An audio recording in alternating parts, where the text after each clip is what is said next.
You left late at night. Why? It's a good question. I asked you for that reason. I wanted to diversify, you know. Man, I'm black. The largest minority you are aware of is me. Not only white individuals.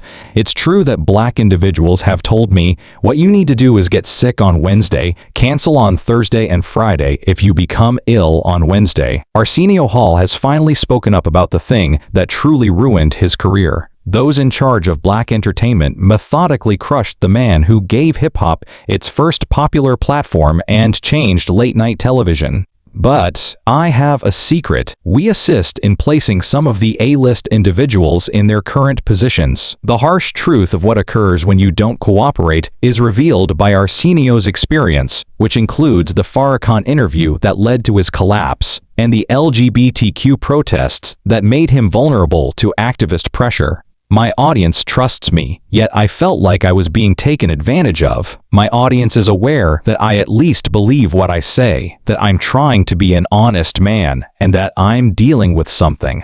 This is the secret explanation for why we didn't Arsenio Hall for many years. Let's get started. Arsenio Hall did more than merely start a chat show in 1989. He initiated a movement that would permanently alter late-night television. Growing up in Cleveland, Ohio, the man who would go on to become Hollywood's most influential advocate for black entertainment had aspirations beyond the comprehension of many around him. In the early 1980s, Hall relocated to Los Angeles and immediately made a name for himself as a gifted actor and comedian. His big break came in 1988 when he played Semi, Eddie Murphy's devoted sidekick, in the film Coming to America. I feel like such a fool. Oh, don't be so silly. There was no denying Hall and Murphy's connection, and their friendship would grow to be one of Hollywood's longest-lasting alliances. Hall would become a cultural figure, however, because of his choice to venture into the late-night television industry. When the Arsenio Hall show debuted on January 3, 1989, it offered a first for American television, a late-night venue that honored hip-hop culture, featured black talent, and gave voice to underrepresented groups. Oh my goodness, I feel wonderful. People in Utah are probably thinking, who is he? Remember all that weight Oprah lost? The broadcast had an instantaneous and profound effect.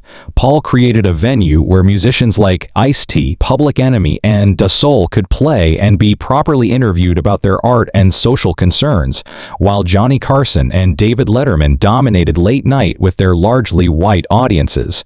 Hall's inclusive strategy was groundbreaking. 75% of his guests have never been on a talk show before, according to industry observers.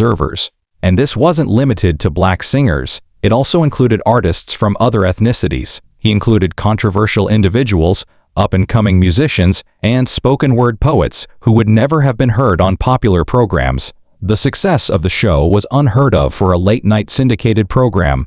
Hall was broadcasting on 178 stations across the United States by 1992, and his impact went well beyond amusement.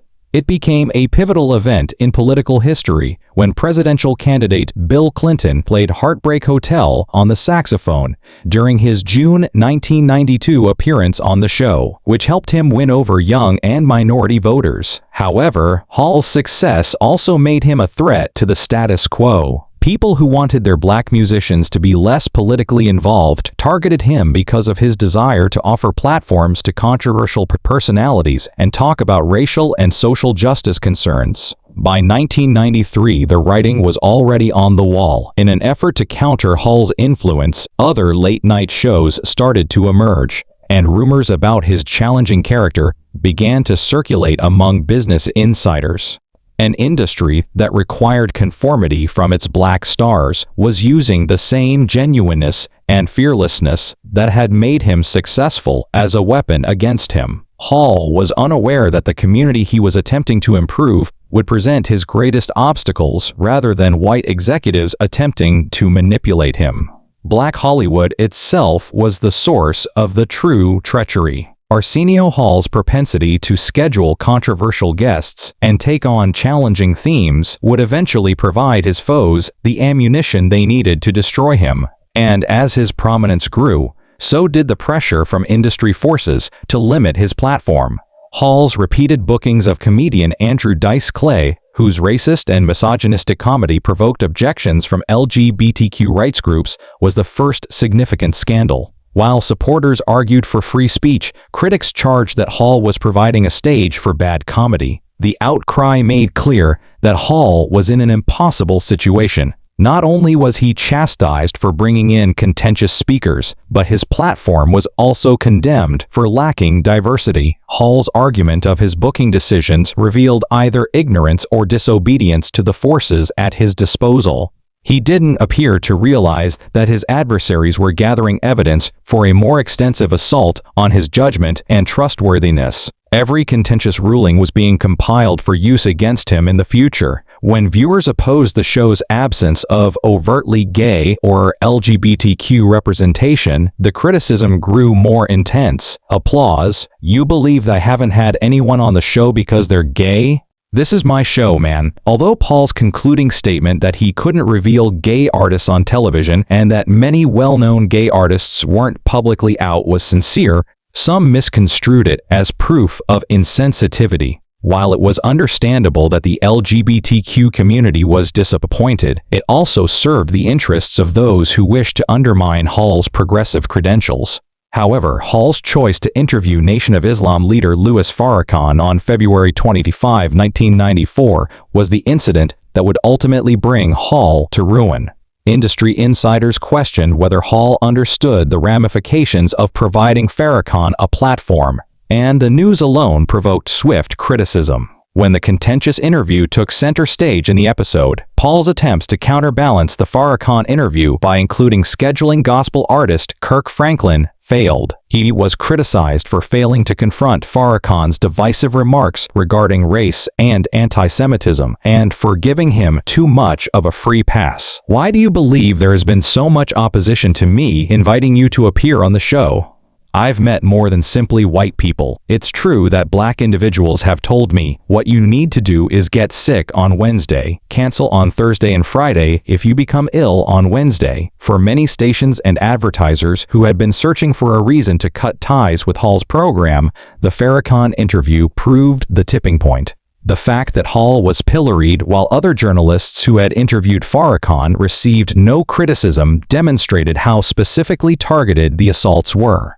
The criticism of Hall's interviewing manner was seen extremely unjust by industry experts. He has always advocated for candid communication and allowing visitors to voice their opinions, but all of a sudden, instead of being described as a different communication strategy, this was being described as journalistic weakness. Their goal was achieved by the growing debate, claiming that it was due to Hall's editorial judgment rather than their unease with his influence. They provided industry executives and advertisers with an excuse to stop supporting his show.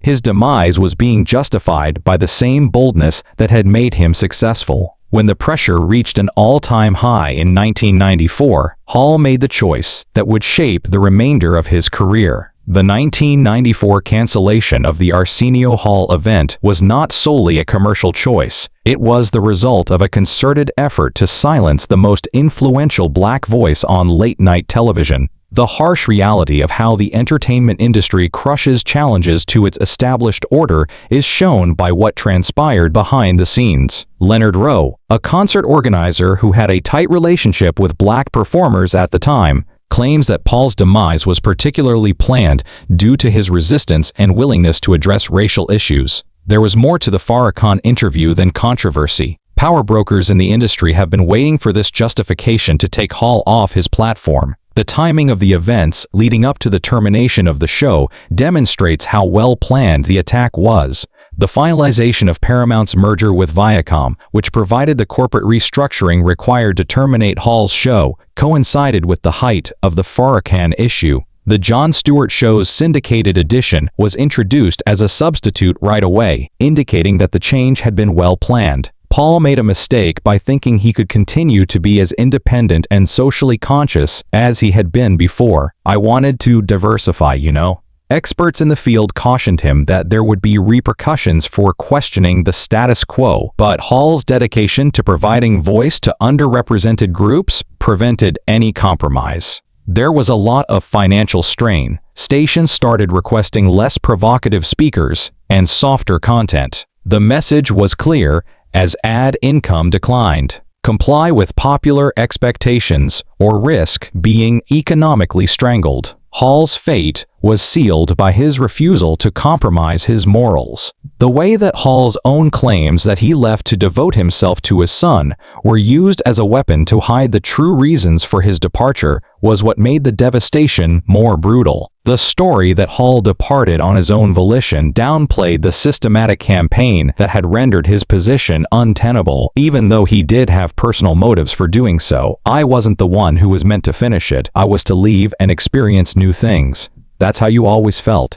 You were aware that you would go. Yes, indeed, my hometown is Cleveland. I wanted to do it as though the industry's strategy depended on their capacity to come up with other explanations for Hall's departure. They evaded taking accountability for dismantling one of the most significant forums for black voice on television by pushing the tale of a loving father prioritizing family before work. Insiders in the industry who saw the campaign against Hall said it was thorough and brutal. Hall's continuing success was unattainable due to a combination of unfavorable media attention, station defections, and advertising pressure. The fact that Hall's replacement shows flopped so soon was the most revealing feature of his devastation.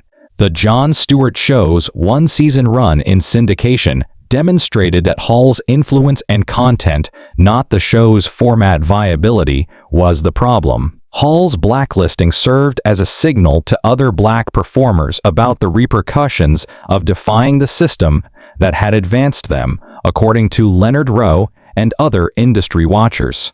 Arsenio Hall's platform was being methodically destroyed by business forces, but a new force in black entertainment was rising who would make sure Hall never returned. Hall's banishment was precisely timed with Tyler Perry's ascent to become the gatekeeper of Black Hollywood. Industry insiders also claim that this was not a coincidence. Industry execs were at ease with Tyler Perry's approach to entertainment. His corporate strategy put profit ahead of social criticism. His production techniques were effective, and his content was safe. Perry produced cliched material that suited to mainstream tastes while preserving the image of black authenticity, in contrast to Hall's use of his platform to question audiences and delve into contentious issues. I live here. When you are in my home, you must abide by my regulations. Throughout the 2000s, Perry's popularity rose, giving him unheard of control over chances for black entertainment. He had the authority to decide who worked and who didn't in his swath of Hollywood thanks to his Tyler Perry Studios, which developed into a vital entry point for black actors and filmmakers. Crazy because prior to diversity, there were no black people on television. Tyler Perry spent a considerable amount of time out there. Every film released after the 1990s had these black hits at one point. Industry insiders claim that Perry saw Hall as a rival to his kind of black entertainment. Hall represented a more aggressive and socially conscious approach that questioned the current quo, in contrast to Perry's promotion of traditional values and avoidance of contentious political issues. Perry felt at ease working inside. It was evident how differently the industry treated them. Networks and advertisers that had penalized Hall for comparable degrees of success applauded and supported Perry. Neither audience appeal nor talent made a difference. It was their readiness to follow industry norms on the appropriate usage of black voices. When Hall made an attempt to return in 2013, he discovered that the environment had drastically changed. Due to Perry's influence, many black business people and artists who had previously backed Hall's comeback now embraced Perry's vision of black entertainment rather than Hall's more radical strategy. According to industry sources, Perry's crew intentionally discouraged guests from going on Hall's show and persuaded station programmers to offer little assistance in order to ensure Hall's comeback failed. The coordinated nature of the challenges Hall encountered showed institutional pushback, even though Perry himself never publicly acknowledged such efforts. The terrible irony is that Perry's prosperity was based in part on the Hall had laid the groundwork. Perry was able to take use of the space afforded by Hall's revolutionary efforts to legitimize black voices in mainstream culture for profit. But in the end, Perry's interpretation of black entertainment was safer for the industry's power structure, making him the gatekeeper of choice rather than someone like Hall, who had shown a willingness to question authority when morality demanded it. Industry experts understood the odds were against Arsenio Hall when he made a comeback to television in 2013 with a resurrected Arsenio Hall show. 20 years of exile had altered the entertainment industry and the hierarchies that governed it. However, Hall's will to restore his position would demonstrate the extent of his blacklisting. When I originally started my program, I was able to reach everyone who was willing to check it out, not only black people. Anyone was welcome to attend the party. There was promise at the start of the resurgence. At first, there was enthusiasm for Hall's comeback to late-night television, and CBS television distribution committed to the initiative. Even Jay Leno, who suggested industry support for Hall's return, made a special appearance to announce the show's renewal for a second season. However, the challenges were enormous behind the scenes. Even though Hall's ratings were on pace with cable programs like TBS's Conan, his staff found it difficult to secure important guests. Intriguingly, celebrity agents who had expressed their desire to collaborate with Hall were unable to schedule their clients, indicating concerted opposition from the business. Executive producer Neil Kendall left the show shortly after its premiere, leaving it without strong leadership, which contributed to some of its creative issues. However, industry experts pointed out that CBS's lack of assistance in finding a replacement implied the network wasn't entirely dedicated to the show's success. The systematic downgrades from stations that had first backed the resurrection were more detrimental. When the show was rescheduled by Tribune Broadcasting from 11 p.m. until 11:30 p.m., it told other affiliates that the show was disposable at its main station in New York, WPIX. In the cutthroat world of late-night competition, these time slot alterations were death sentences. The timing of the show's demise was the most significant feature.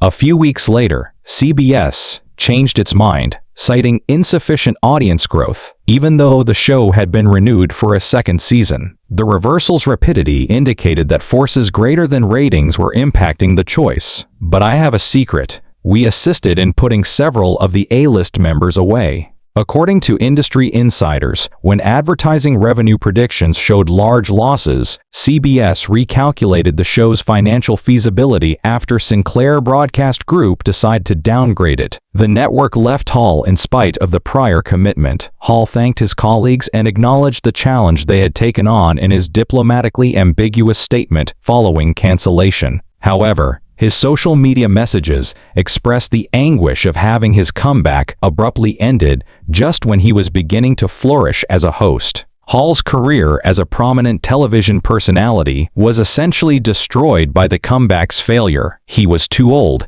at 57, to wait 10 more years for another chance, and the entertainment industry had made it plain that his style was no longer acceptable. The lesson was harsh for Hall. The forces that ruin careers are patient enough to make sure that comebacks fail just as decisively as initial downfalls. And exile from the entertainment industry is rarely temporary. When Arsenio Hall's Los Angeles home was broken into twice in a matter of weeks in 2022, there were worries that he might have been singled out. The episodes demonstrated how disconnected he had gotten from the safety and security that came with his previous Hollywood reputation. In the initial break-in, Hall was inside his house when burglars shattered a window and got inside. It was quite unnerving that strangers were invading his personal space while he was there. A few weeks later, they came back, breaking through a sliding door this time. The fact that the incidents were repeated indicated that Hall was being singled out rather than being assaulted at random. Hall was forced to face the truth of his current circumstances as a result of the burglaries. In contrast to his heyday, when safety and security were commonplace aspects of being a celebrity, he was suddenly exposed and defenseless.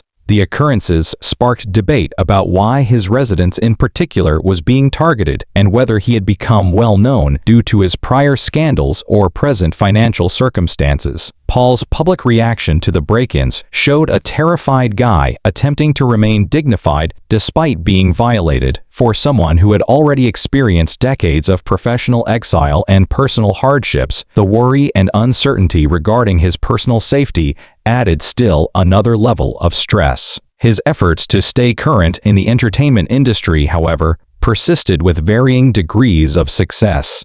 Smart and Classy, his 2019 Netflix comedy special, was one of his few significant platforms in recent years, but it didn't create the kind of hype or chances that may have resulted in a long-term return. In 2021, he reprised his role as Simi alongside Eddie Murphy in the Coming to America sequel, which served as both a sentimental remembrance of his best years and a reminder of how long it had been since his previous notable success. In your sorrow, find solace. Now you are king. Act like your dad. Give me commands. Throw objects at me. In essence, the part was a favor from his longtime friend Murphy rather than a sign of increased interest from the industry. Hall, who is 68 years old, is currently dealing with the fallout from questioning the established power dynamics in the entertainment industry. A portrait of someone who paid the ultimate price for defying industry norms is painted by the house invasions, unsuccessful comeback efforts, and ongoing legal disputes. His narrative serves as a warning about the long-term effects of defying influential figures in entertainment, illustrating how someone can be entirely removed from the cultural discourse when they pose a challenge to the status quo. Anyway, everyone, that concludes this video. Goodbye.